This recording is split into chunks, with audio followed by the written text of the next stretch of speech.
Olá, eu sou Gabriele de Andrade, estou como engenheiro de dados aqui na DP6 e vim falar um pouquinho para vocês sobre o tema racismo algoritmo. Bom, o que é algoritmo? A gente pode entender como um conjunto de passos que a gente pode fornecer para uma certa máquina, um certo computador, realizar uma série de ações para poder produzir uma saída. Então a gente pensa numa entrada, num processamento e numa saída. Acontece que quando a gente junta algoritmo, que é esse conjunto de passos, com racismo, a gente está querendo dizer o quê? Que esse conjunto de passos faz com que o racismo se propague, ou seja, um automatismo do que é o racismo. E o racismo, a gente vê que é favorecimento de outras raças em detrimento de outras, principalmente se falando da população negra, que hoje é o conjunto de pretos e pardos, segundo a declaração do IBGE.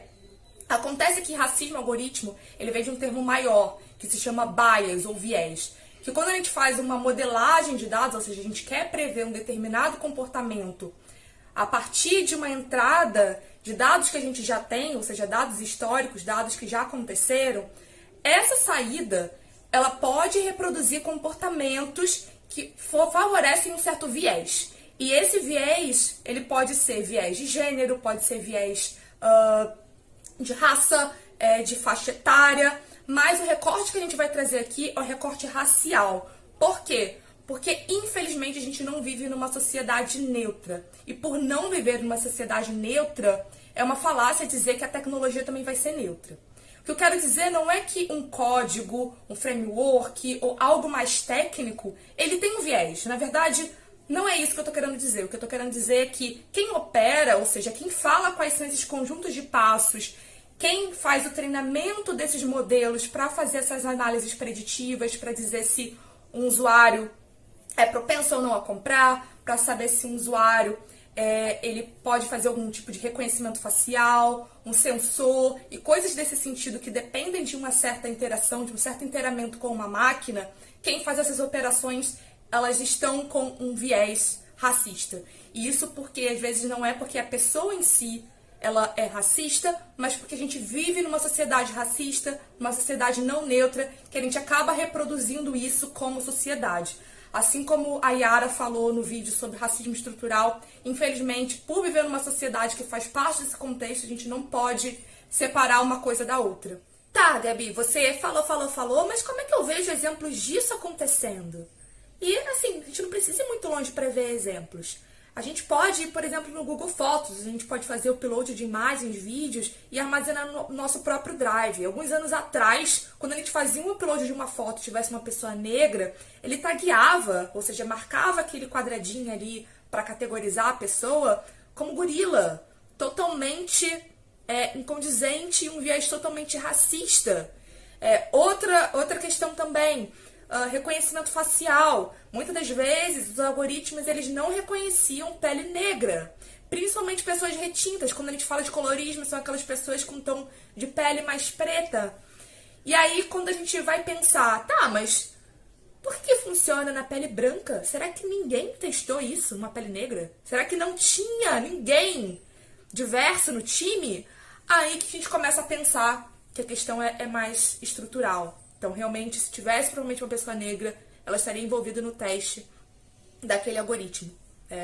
E outra questão também, a gente pode falar de busca, quando a gente vai buscar mulher negra. Algumas vezes, quando tinha essa busca no Google, às vezes aparecia imagem de pessoas, mulheres, né, negras, mas levado para um cunho mais sexual. Ou seja, também fazendo um viés em relação a esse tipo de pesquisa. Falta também quando a gente vai fazer embelezamento facial num aplicativo de celular.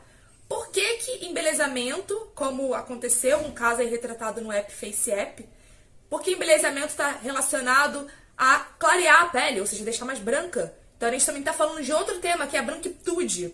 Então tem muitos exemplos aí acontecendo, que vocês podem depois procurar e ver um pouquinho mais na prática. Algumas empresas, claro, já retrataram, mas acontece que não é exatamente a gente pegar um código, consertar, colocar mais dados diversos, etc. A questão é que, assim, esse é um comportamento que existe na sociedade. Então, o que eu e movimentos e coletivos de diversidade queremos são pessoas diversas ocupando cargos, ocupando as equipes, estando presentes nesse momento de criação do algoritmo para fazer teste, para fazer implementação, para codar, para estar envolvido em todas as etapas. Queremos negros, queremos mulheres, queremos várias pessoas diversas incluídas nessa criação.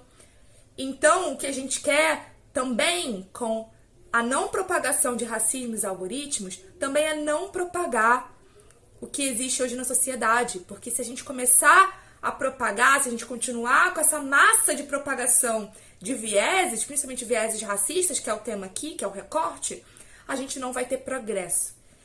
Então, existem diversos pesquisadores que estão aí, principalmente brasileiros, que estão aí falando sobre o tema. Tarcísio Silva, Nina da Hora são exemplos. Existem materiais, tem um documentário na Netflix, Coded Bias, que vocês podem assistir também.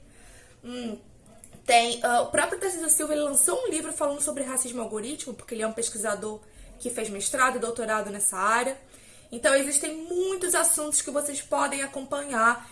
Então, não vamos permitir com que esses comportamentos eles sejam propagados através de algoritmo. Então, por isso que existem pessoas levantando a mão, bloqueando essas retratações, denunciando, divulgando, fazendo barulho aí nas redes sociais, para, de fato, que as empresas consigam não só fazer modificação no código, no algoritmo, o que a gente quer, na verdade, é mudar essa sociedade cada vez mais do jeito que a gente é. E como que a gente faz essa mudança? Fazendo movimentos que começam pela gente, começa a olhar que tipo de comportamentos eu tenho hoje que são racistas, que tipo de comportamento hoje eu vejo na internet, eu vejo alguém que eu percebo que são movimentos, que são palavras, que são ações que realmente fazem esse favoritismo por uma raça. Então é a gente começar a mudar essa perspectiva, pouco a pouco. Eu sei que não é uma tarefa fácil, mas se a gente começar a mudar pequeno, próximo de nós, no nosso contato, no nosso convívio, isso vai escalando, para que a gente consiga mudar a sociedade pouco a pouco. Então, a questão do algoritmo, ele não é só uma questão técnica. A questão é que a gente está reproduzindo vieses inconscientemente e propagando através da rede. Então, é isso, um pouquinho sobre o tema. E aí vocês podem compartilhar um pouquinho do que vocês sabem também com a gente e acompanhar também os materiais que a gente vai deixar em anexo. Tchau, tchau!